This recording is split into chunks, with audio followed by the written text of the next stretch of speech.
Support comes from Gemma, architects, planners, and designers seeking to bring joy to their clients and communities.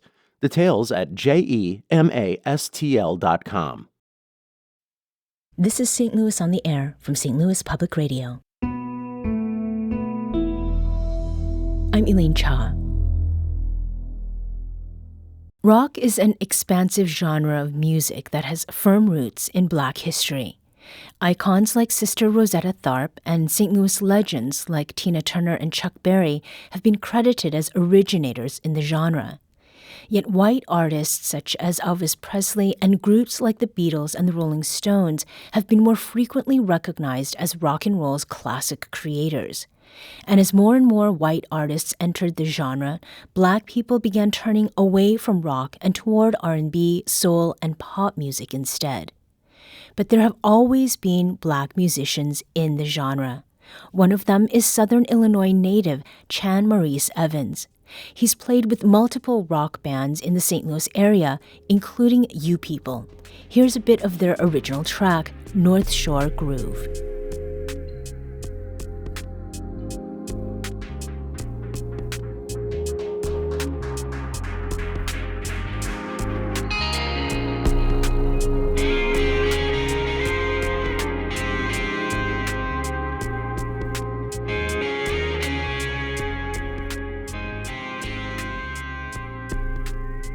Evans is also the producer of a film docuseries called They Called Me a Sellout, Being Black in the White Rock and Roll Industry.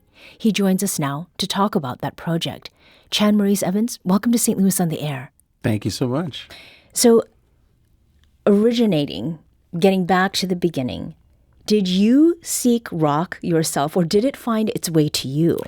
It found its way to me. I was maybe 10 or so and visiting my grandmother in Indianapolis and sleeping in the living room. The TV was there. And I snuck it on, volume was on 1 and found MTV. And the Pet Shop Boys was the first, that was kind of synth new wave sort of sound. But I gravitated towards that. And then eventually my cousin and I used to watch reruns of the Monkees after school. So they were a 60s rock band, and then I and then eventually MTV came back into the fold, and I saw Living Colour, the band Living Colour, their single Cult of Personality, and that was just, full frontal rock and roll right in your face, and I was like, okay, this is for me too. I mean, that really does represent a very broad range. Yeah. What was it about that music specifically that evoked something in you or elicited something from you, Chan? I think it was something different that my family had their radio turned on 108, Magic 108, which was pretty much an R&B station, and that was fine. And then otherwise, going to my mom's church, it was choir music, and rock and roll was just stirring. It was melodic, yet a little louder and a little more aggressive. Not that I had any teen angst or anything like that, but there was just another appeal to it. And in the music videos, I think I always saw, I guess it was the white rock and roll guys banging their hair, and I was like, oh, that's kind of cool. And then I'd see Living Colour, and they had locks and braids and all of these things, and I was like, oh, okay, so I get to do that too. Mm-hmm. So hence, right, my You've cultural, got locks. Yeah, I've got locks. Yeah. So how is it that you went from listening to rock to rocking rock yourself? I joined the school band when I was in sixth grade, and I played throughout high school. My dad wouldn't let me quit, even though I just wasn't. I wanted drums first, and they said that was full, so I decided trumpet, and they said that was full too. So it was a choice between alto sax and the flute. And for whatever reason, as a kid, I was like, I'm not playing a flute. Right. I wish I had, because I walked to school. So that would have been a much easier walk. For sure. I wasn't thinking that way. I wasn't emotionally mature enough to think that way. But and meeting people in the school band, there was a guitar player who brought his guitar, And then we had an opportunity to play drum sets for what was called the stage band, and then formed bands on the outside of school, extracurricular activities. And then that just kind of blossomed. I began teaching, taught for 30 years and worked for School of Rock for 10 of those years. So I always told my students that I would learn songs mostly. I would take what I learned from guitar lessons and then apply that to learning albums from my favorite bands. And then I would, stay up in my room and I would turn my amp up like a concert level, turn the stereo up. And I had this one green light that I would turn on. That was the spotlight. And I would close the vents and make it hot in there like a club. And that's how I learned to perform. I would just play, and my parents loved that idea. And then, like I said, eventually you wind up playing with other people. So if we fast forward then to this docuseries, where did the idea to do a docuseries about Black people and rock come from? It's all in the name. For now, they called me a sellout, which was my peers and some family members, some of my cousins. I guess I don't know if it had anything to do with growing up in the suburb of St. Louis, like on the Illinois side in Edwardsville, but just I speak clearly, and a lot of people kind of attribute that to whiteness, and it's like, well, just because I sound a certain way doesn't mean that I'm trying to sound, sound like a white person. So they'd ask, why you talk so plain? Why you listen to that white boy music? The term sellout was thrown around a lot. It's like, you sold, man, you sold out, and then I'd hear from other white kids like, you're the whitest Black guy I know, and I knew it didn't feel right, and I would just kind of shrug it off or kind of chuckle nervously. And just thinking of that, I had, I guess it was 2016, I had posted something on Facebook about, do I know any filmmakers that would be interested in doing a documentary on me about this? And maybe 2 years later, someone, Brian McClelland, he's a filmmaker in St. Louis as well. Blip Blap Videos is his production company. And he said, I'd love to help you get this started. So he filmed the first 4 episodes with me. So Steve Ewing of The Urge, Bernie and Uvee Hayes, St. Louis legends, radio and blues legends, and then my band at the time, You People, and then Ben Kenny from the band Incubus. We traveled a little bit to go visit him. So big deal. Yeah, right. Incubus. Yeah, it was, right, exactly. And as we got those contacts, I think that was through Steve and a mutual friend that heard about what we were doing, who is now one of my producers, Donald Williams. It turned into more than I could expect, or more than I ever dreamed about. And they said, well, let's keep this going. In episode 2 of your docuseries, They Called Me a Sellout, you interviewed Bernie and Uvee Hayes. As a singer of blues, jazz, and soul, Uvee Hayes has been recording music since the early 1980s, and Bernie Hayes' career has included time as a radio DJ and host and recording artist and music producer. And as it happens, he also was a former news director for St. Louis Public Radio. Now, in talking with you, Chan, about what Black musicians faced, Bernie Hayes dropped some big names and described what they had to do to play their music in the U.S. through the 1960s. Any R&B artist, any Black artist who was touring the South or the North or the East or the West, only certain clubs they could play. That was a chitlin circuit. Right. Yeah. Including Lou Rawls made a record about it. I mean, even Lou Rawls, not King Cole, couldn't play but certain areas of clubs. And if they did play certain clubs, they had to come in the back. Las Vegas was terrible for that. Right, yeah. Lots of people, your biggest stars, Nat King Cole, Duke Ellington, Count Basie. Yeah. Yeah, Right, yeah. They would play the big rooms, but they couldn't eat in the hotels and couldn't stay in the hotel. So Bernie and Uvee started, like many other Black musicians did, on the chitlin circuit. What is the connection, Chan, between that circuit and St. Louis? It stretches from Austin, Texas to Boston, Mass. And it's where we, as Black people were able to perform, behind curtains, in separate rooms. And I believe that stretched through maybe East St. Louis and some of the clubs here. In that interview, Bernie said it's still happening today. It's still going on today.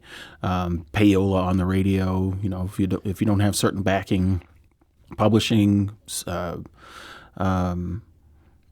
plagiarism, that still plays a big part. You had mentioned the Rolling Stones, like bands like Led Zeppelin, Rolling Stones, Beach Boys would take certain, mimic songs almost exactly and change the lyrics up because they could be photographed and talked about on the radio. Otherwise, the Black artists just had no mention, or they had no legal teams to fight for publishing and take their music back. Mm-hmm.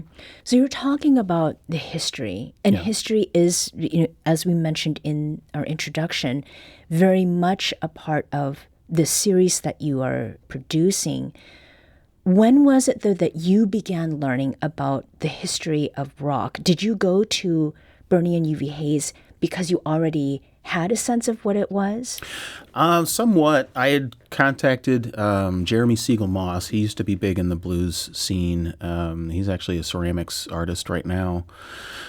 He had given me a list of names, and I think it was just within the research of the Chitlin Circuit and who I could speak to that these things came about.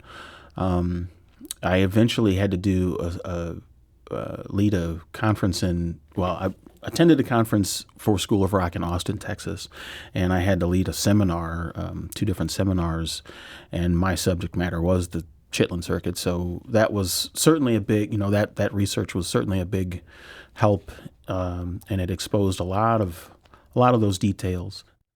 How is rock history Black history, or how is Black history rock history, whichever way you want to approach it?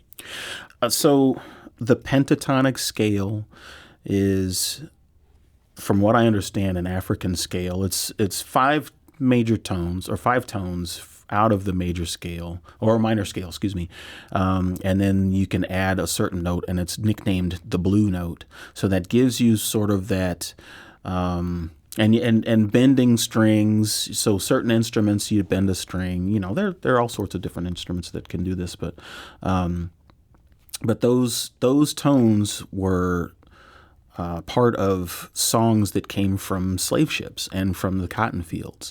And if you listen to old recordings, somehow if they were recorded, especially say Robert Johnson, so throughout the 20s and 40s, throughout there, these tones were, and it was darker sounding. These darker tones sort of draw out different emotions, and literally called the blues.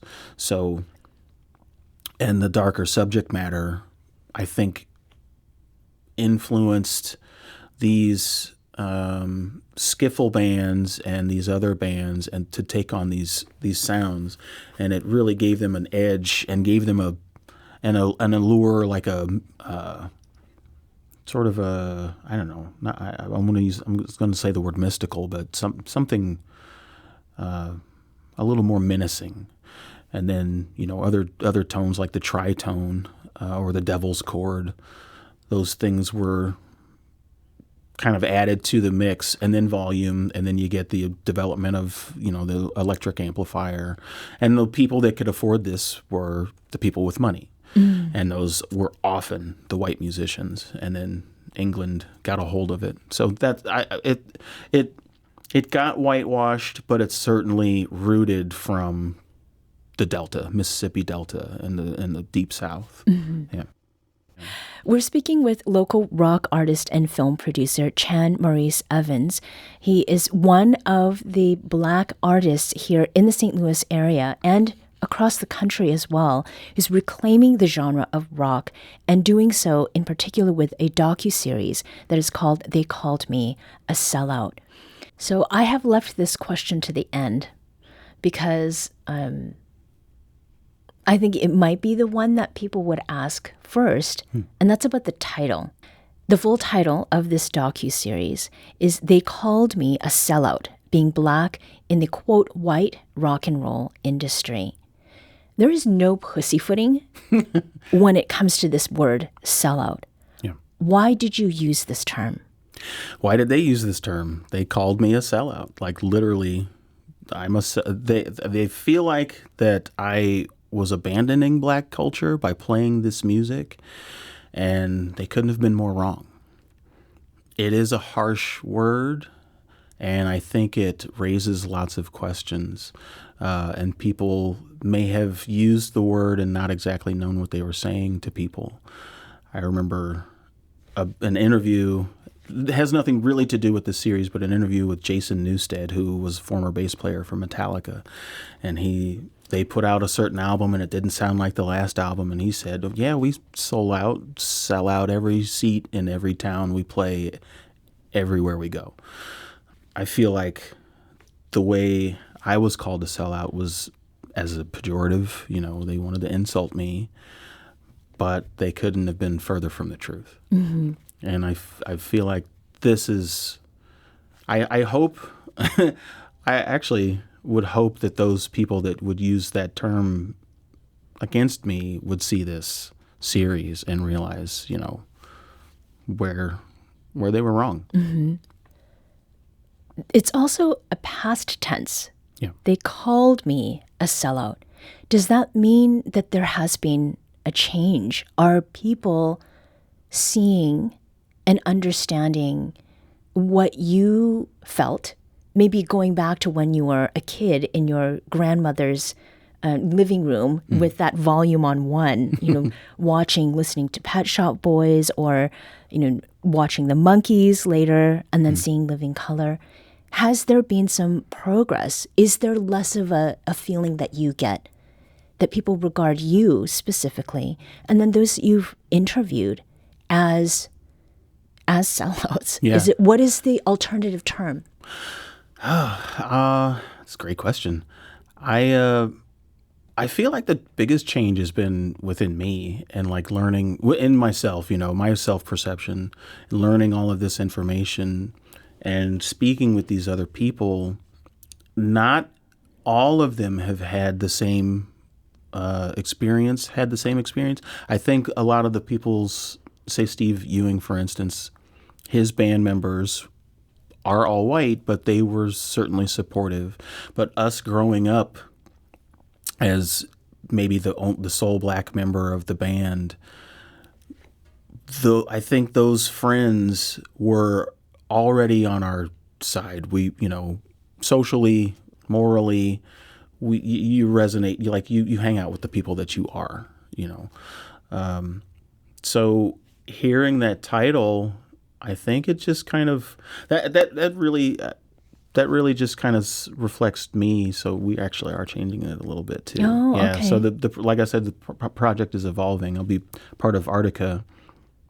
I guess I'll say it here first. It's going to be called the Gradient Scale. Oh. Yeah. I don't know if those guys will be upset with me for saying that. But I think that kind of because we're broadening the conversations to people of any, you know, background that had influenced or had been influenced by black artists. So that's just going to make this project go a little farther. But I hope that in their interviews they're able to really kind of express and have a sort of a cathartic kind of moment along with what I'm getting out of it too. Mm. Yeah.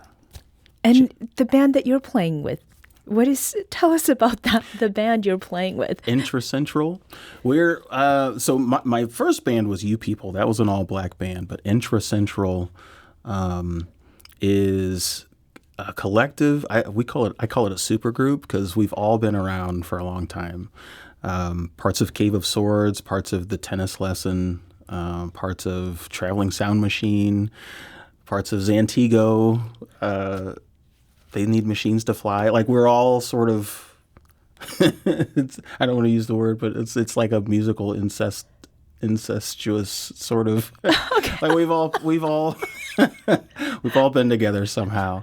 But it's a 6-piece band. I play bass, and we all sing. Senyata McDermott has just joined the band, and she was in Cave of Swords. But Jesse Halbauer is our lead singer, and it's kind of a long story that way. But we're playing Free for All, the free music festival. Yeah, the showcase coming up on the 6th and 7th of September, and we're on Sunday at Zach Theater, which I haven't been there yet, but I've heard it's pretty amazing. All right, right down here in Midtown. Yeah, that's great. Chan, thank you so much for joining us today. Yeah, thank you. You can find all 12 episodes of Chan Maurice Evans's They Called Me a Sellout docuseries on YouTube at 32-20 Films or by visiting our website. That's stlpr.org.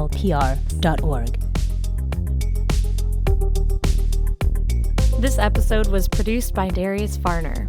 Our executive producer is Alex Hoyer. St. Louis on the Air is a production of St. Louis Public Radio. Understanding starts here. Do you find yourself regularly listening to episodes of St. Louis on the Air? Suggest us to a friend you think might enjoy our conversations. And leave us a review and rating on Apple Podcasts on the App Store. It's the simplest way to help people discover our show. Thanks. St. Louis Public Radio is a member-supported service of the University of Missouri St. Louis.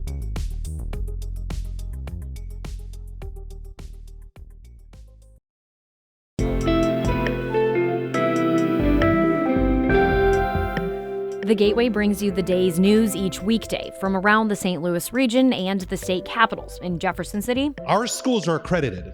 We don't need this bill. And Springfield. How many more years must pass before lawmakers see time is of the essence? I'm Abby Larico. Join me each weekday for The Gateway on the STLPR app or wherever you get podcasts.